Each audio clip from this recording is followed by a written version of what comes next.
Les recherches se poursuivent pour retrouver le submersible disparu mardi et ses 5 occupants vivants. Selon les secouristes, les réserves d'oxygène à bord devraient s'épuiser ce jeudi. Lors de la première journée de la conférence internationale pour la reconstruction de l'Ukraine, les alliés de Kiev ont promis d'augmenter leur aide financière. Nouveau sommet ce jeudi à Paris pour un nouveau pacte financier mondial. Objectif, mieux lutter contre les inégalités économiques et écologiques entre les États du Nord et du Sud. Une explosion dans un restaurant du nord-ouest de la Chine fait au moins 31 morts. Les victimes participaient à une fête populaire locale. La course contre la montre continue dans l'Atlantique Nord pour retrouver vivants les 5 occupants du submersible disparus lors d'une exploration de l'épave du Titanic. Selon les experts qui participent à la mission de sauvetage, les réserves d'oxygène à l'intérieur de l'engin devraient s'épuiser ce jeudi.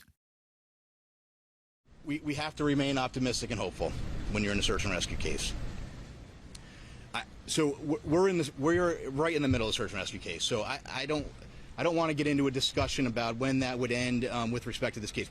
Une équipe de recherche internationale est actuellement déployée sur une zone de 20 000 km². Ce mardi, des bruits détectés sous l'eau par des avions équipés de robots sous-marins ont suscité de l'espoir et orienté l'armada de sauveteurs dépêchés sur place. Selon les experts, le submersible pourrait être coincé près de l'épave du Titanic à plus de 4 km de profondeur. Le sortir de là serait un véritable défi à cause de l'obscurité et d'une pression 400 fois supérieure à celle à la surface.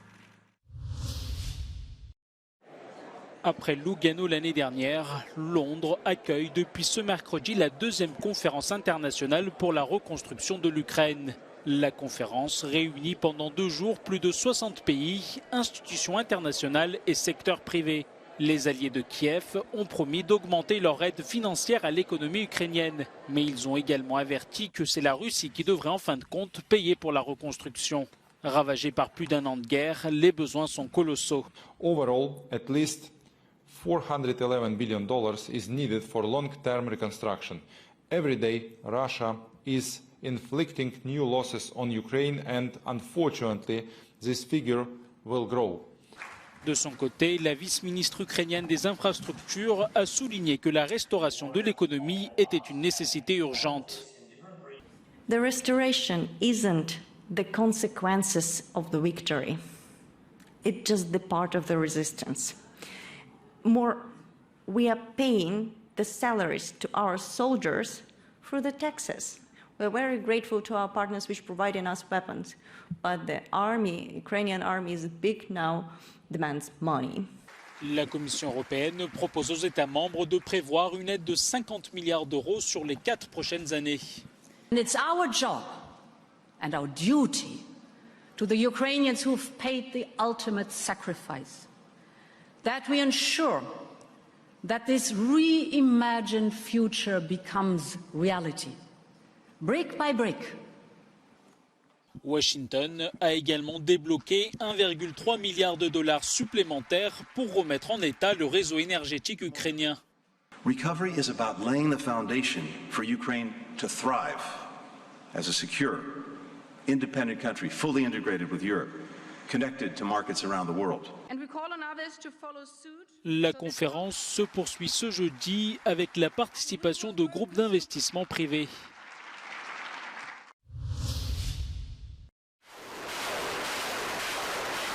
Sur ces rares images illustrant la contre-offensive ukrainienne, des roquettes Grad sont tirées sur des positions russes près de Bakhmout, dans l'est du pays.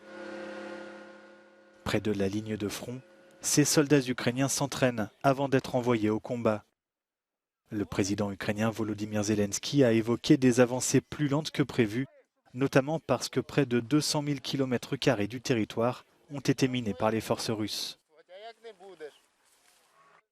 La Russie a pour sa part annoncé mercredi avoir neutralisé 3 drones dans la région de Moscou, dont 2 près d'une base militaire, accusant Kiev d'être derrière cette attaque. L'Ukraine a de son côté indiqué avoir abattu 6 drones explosifs lancés par les forces russes. Le gouvernement ukrainien estime par ailleurs à plus d'1 milliard d'euros les dégâts environnementaux provoqués par la destruction du barrage de Kakhovka. Les autorités de l'occupation russe dans la région de Kherson ont fait état de 41 morts dans un dernier bilan. En pleine guerre, l'Ukraine a déjà commencé à panser ses plaies. À Irpin, près de Kiev, certains bâtiments frappés par les bombardements ont pu être reconstruits. Mais cela pourrait prendre des années, voire des décennies dans certaines villes ravagées par la guerre, comme ici, à Kramatorsk.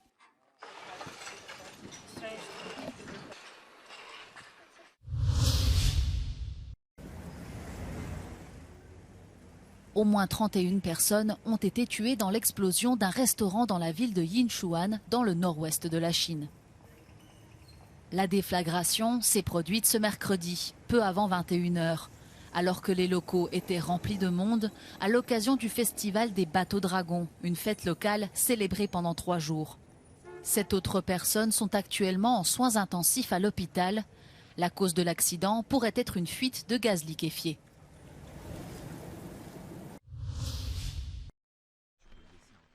Au lendemain de l'effondrement d'un immeuble dans le centre de Paris, des recherches se poursuivent pour retrouver une personne portée disparue dans les décombres.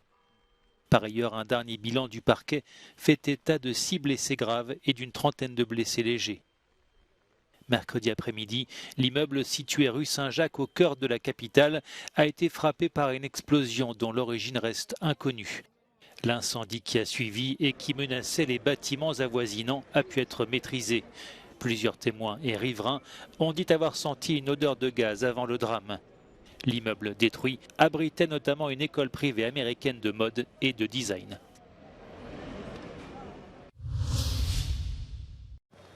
Antonio Guterres, Lula, Ursula von der Leyen, Greta Thunberg, de nombreux dirigeants des grandes organisations internationales, des ONG, des experts du climat et de la finance ou encore des militants seront présents à Paris ces jeudi et vendredi à l'initiative d'Emmanuel Macron.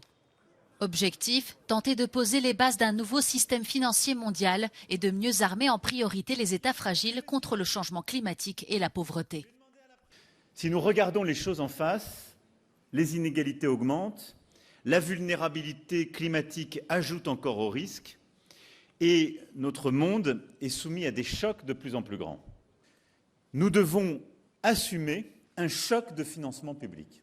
Face à ces défis, pauvreté, climat et biodiversité en même temps, on doit investir beaucoup plus. Et nous ne sommes pas au rendez-vous. Un sommet qui n'a toutefois pas pour ambition d'aboutir sur des mesures concrètes. De nombreuses ONG se disent même méfiantes et considèrent cet événement comme une opération de communication et de greenwashing.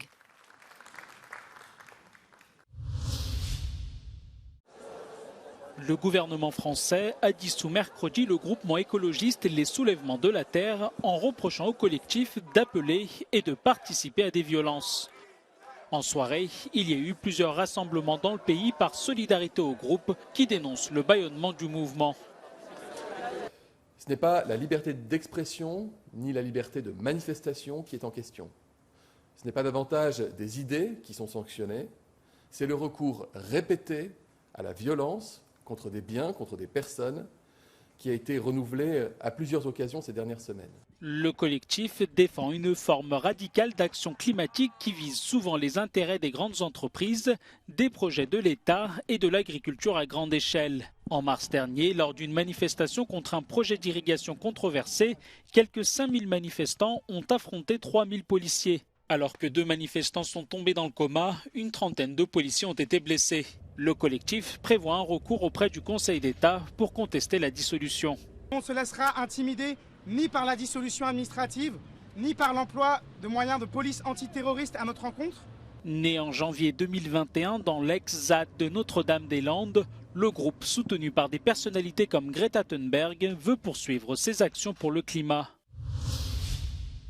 Le cristal du court-métrage. Au Festival du film d'animation d'Annecy, le plus grand rendez-vous mondial du genre, la Hongrie a brillé de mille feux. 3 films ont été récompensés dans les principales catégories, et notamment 27 de la réalisatrice Flora Anna-Bouda, qui a remporté le cristal du meilleur court-métrage. Pour elle, ce n'est pas un hasard. Hungary has been rising up in the last 10 years. All the graduates from MoMA are fantastic and really talented people who are getting more and more success. And actually, the fact that I'm standing here is the hard work of all the directors who are making a mark on Hungary, and I'm really grateful for them too.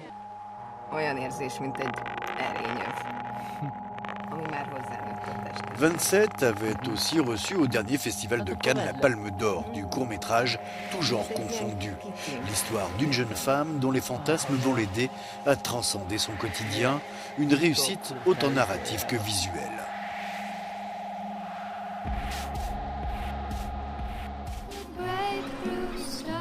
Dans la catégorie long métrage, le prix du jury est quant à lui revenu à Four Souls of Coyote, un film puissant et engagé à travers le destin tragique des Indiens d'Amérique, des génocides d'hier au pipeline destructeur d'aujourd'hui. Le réalisateur hongrois a tenu à coller au plus près de la réalité et le film va voyager désormais à travers le monde. It's a film about Amerindians, Native Americans, so we really tried to be as accurate as we could because we are Hungarians.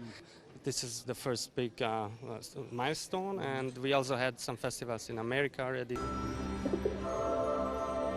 Enfin, le prix du jury contre-champ a récompensé Tony Shelley and the Magic Light, une coproduction entre la Hongrie, la Slovaquie et la République tchèque, dans la grande tradition du stop-motion d'Europe centrale. Délicat, tendre et poétique, un bonheur de douceur pour les petits comme pour les grands.